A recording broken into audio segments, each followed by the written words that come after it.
part of the statistic, the one that says 1 in every 3 women will experience sexual or physical violence in their lifetime.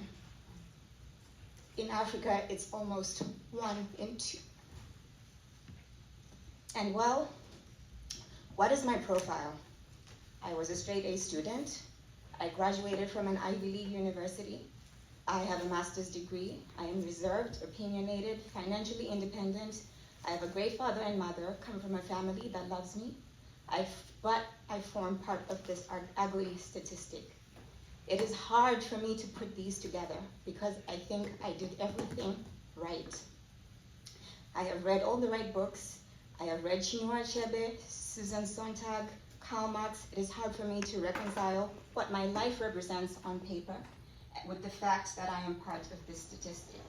I am one of the 1 in 3 women who have experienced sexual or physical violence in their lives.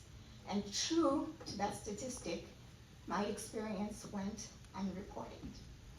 I did not want people to know. I hope to never experience that again.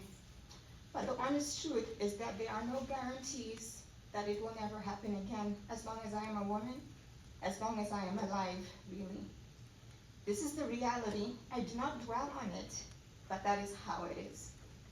My only reprieve is the hope that the people I will meet in my life, the men especially, will be good men.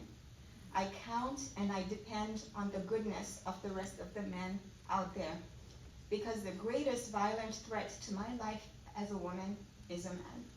The greatest threat to a married woman's life is not a burglar or someone who will find her walking in the street at night. He is in our home and she sleeps with him every day. And as people who work in the policy space, we often create an otherness when it comes to dealing with violence against women. There is an us, we who are trying to help, and a them, they who are the victims or the survivors.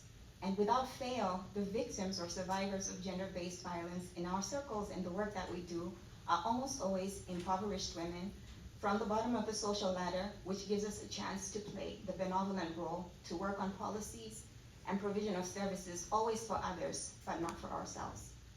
Always creating this picture that educated women, women who work at the UN or the African Union, staff for that matter, never experience gender violence, which is nothing but a lie and only serves to perpetuate the problem. Because when it comes down to it, we are still hiding, still ashamed, and at the worst, not getting the support we need to address the issue.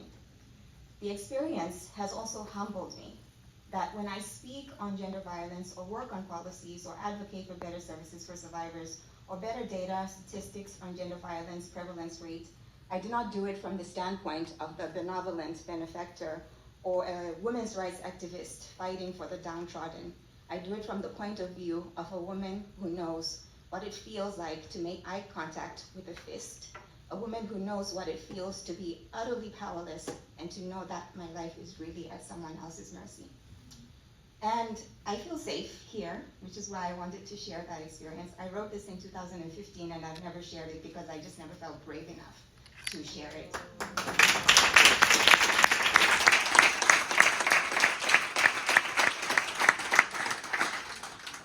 So, all this to say that this convention is needed, but we need to go beyond the convention and laws and policies. There are a lot of countries already with laws on violence against women. I come from a country that has a law on violence against women, but the implementation is still low, and women are still living with this reality every single day of their lives.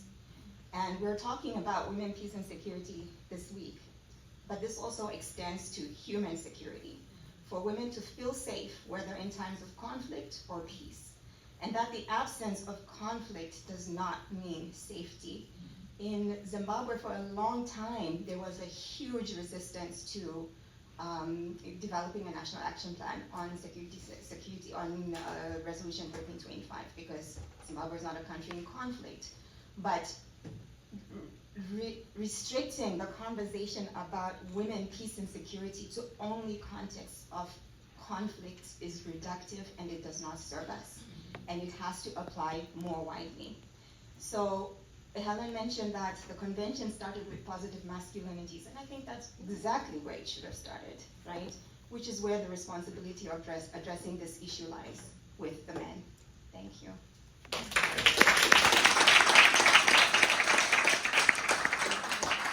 Thank you very much, Lisa. I know it's a personal story, so we thank you very